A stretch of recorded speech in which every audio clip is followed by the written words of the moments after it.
Bonjour ou plutôt bonsoir. Je suis ravi de pouvoir vous dire deux, trois mots avant la projection de ce film, Le mari de la coiffeuse, qui est un film que j'ai adoré tourner.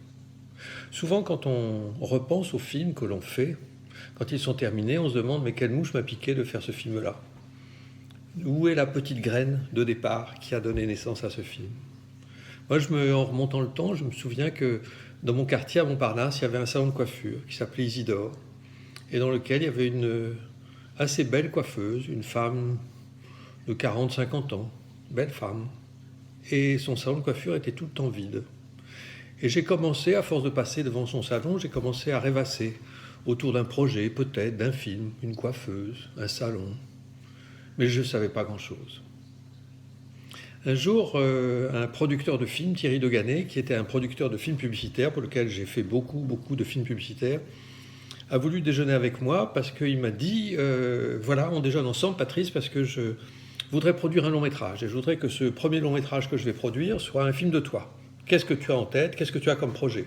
Moi, à ce moment-là, j'étais plongé dans Monsieur Hir. J'avais pas beaucoup d'idées. Et je lui dis, parce qu'il fallait quand même bien que je lui dise quelque chose, je lui dis bah oui, j'ai peut-être une idée, une vague idée.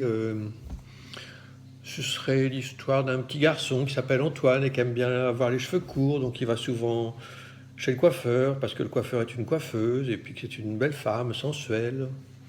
Il adore aller chez la coiffeuse. Alors Thierry Deganet me dit, oui, oui, ça c'est intéressant, c'est intéressant. Et puis de fil en aiguille, ben voilà, il se dit que les coiffeuses sont sûrement les femmes, des femmes idéales. Ah oui, oui, très bien, me dit Thierry Deganet. Et alors donc, il décide que plus tard, quand il serait grand, il épouserait une coiffeuse.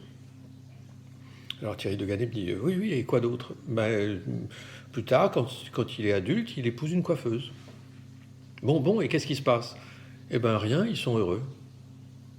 Et Thierry Deganet, j'entendrai toute ma vie me dire formidable, je veux ce film.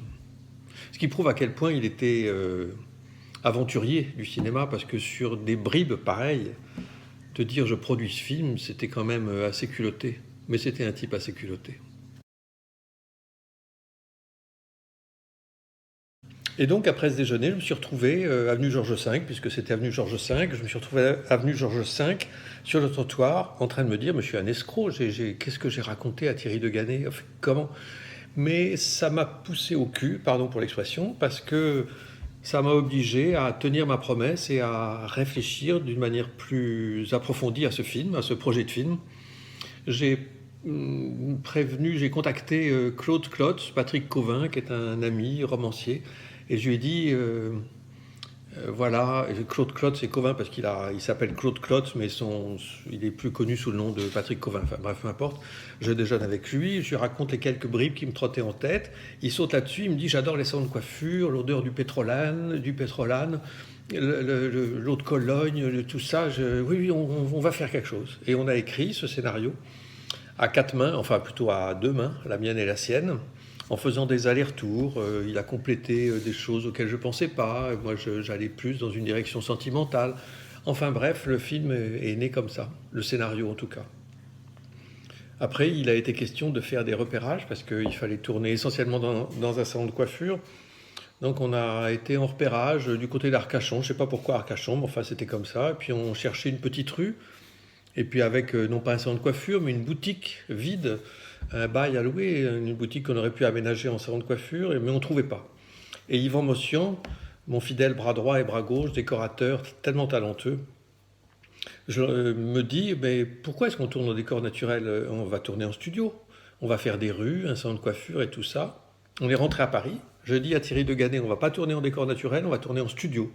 Et lui, toujours aventurier du cinéma, assez zinzin, je dois dire, mais attachant, il me dit très bien, on va tourner en studio. Et c'est comme ça qu'on s'est retrouvé en studio à construire les rues, le salon de coiffure. Et le salon de coiffure, je voulais pas qu'il soit démontable. Je voulais que ce soit comme un vrai salon, comme si les parois, les murs, les cloisons étaient en dur et le plafond aussi. Parce que je voulais que la lumière changeante n'entre dans le salon que par l'aventure, que par la vitrine. C'est ce que nous avons fait. Pour jouer Antoine, j'ai pensé immédiatement à Jean Rochefort, que j'avais retrouvé sur Tandem, et puis on voulait continuer à travailler un peu ensemble. Jean Rochefort était compliqué un peu sur le tournage parce que c'est pas quelqu'un de sentimental. Il avait peur de devenir un morceau de guimauve un petit peu. Et je lui dis mais non, mais Jean, c'est très beau d'être sentimental. Moi, je suis président du club des sentimentaux. Et là où il était le plus à l'aise, en fait, c'est quand enfin, il était à l'aise tout le temps, hein, c'est pas la question, mais c'est quand il devait faire ses danses orientales. Il m'avait dit, il y aura un chorégraphe. Je dis, non, surtout pas, malheureux. Et il était très heureux de pouvoir danser librement, comme il le sentait, avec ses folies. Parce qu'il est fou, Jean. Enfin, il était fou. Et pour l'actrice, pour la coiffeuse, je voulais pas d'une actrice connue. J'avais envie qu'on pousse la porte du salon et qu'on découvre, comme le personnage du film, qu'on découvre une coiffeuse qu'on n'avait jamais vue de notre vie. Et donc je ne voulais pas chercher parmi les actrices françaises, qu'elle me pardonne. Et j'ai une amie qui fait du casting, m'avait montré 2 photos, noir et blanc, très belles, d'une actrice italienne, Anna Galliena. Et j'ai eu comme une espèce de révélation, je me suis dit, mais c'est elle, franchement c'est elle, c'est elle que je l'imagine, c'est elle que je la vois. J'ai pris l'avion, je suis allé à Rome, j'ai rencontré Anna Galliena, on s'est retrouvés, on avait rendez-vous dans un bar d'hôtel, je l'ai vue arriver, elle s'est assise sur la banquette en face de moi et j'étais sûr que c'était elle. Et je lui ai dit, est-ce que vous voulez jouer dans mon film? Elle m'a dit, mais vous ne me connaissez pas. Je lui ai dit, mais c'est pas grave parce que je suis sûr que c'est vous. Et c'est comme ça que Anna Galliena était dans le film. Et qu'elle était magnifique. Et que les gens, comme Antoine, tombaient tout doucement amoureux d'elle. Quand on fait un film, on a plus de doutes que de certitudes, mais il faut essayer d'oublier ces doutes. Mais là, sur ce film, Le mari de la coiffeuse, les doutes m'envahissaient. Je crois que j'ai jamais eu autant d'insomnie pendant un tournage que pendant le tournage de ce film. Parce que je me disais au fond de moi, mais ça va intéresser qui ces histoires-là? Qui va s'intéresser à un garçon, un homme qui aime bien avoir les cheveux courts et qui épouse une coiffeuse et qui est heureux? J'ai continué malgré tout, parce qu'on n'arrête pas un film en cours de route, mais j'étais très inquiet.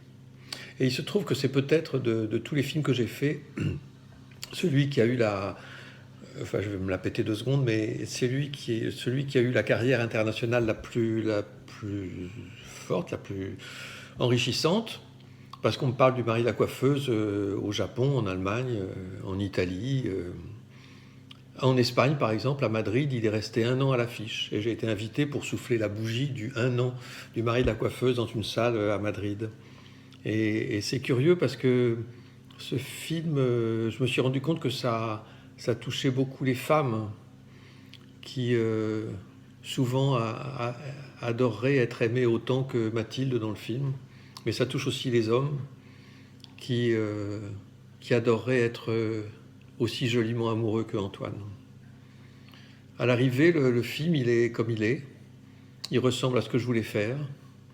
C'est un film fragile et ensoleillé, un film sentimental, mais je suis président du club des sentimentaux. Et puis si vous avez d'autres questions, parce que je ne sais plus quoi vous dire d'autre, si vous avez d'autres questions, vous avez Maggie Perlado, qui était script sur le film, sur plusieurs de mes films, et qui connaît le mari de la coiffeuse aussi bien que moi, comme sa poche, et qui pourra répondre à tout ce que vous voudrez savoir et que je ne vous aurais pas dit. Je vous souhaite une bonne projection. Je vous remercie d'être là. Que vous soyez 3 ou 20 ou 150, merci d'être là.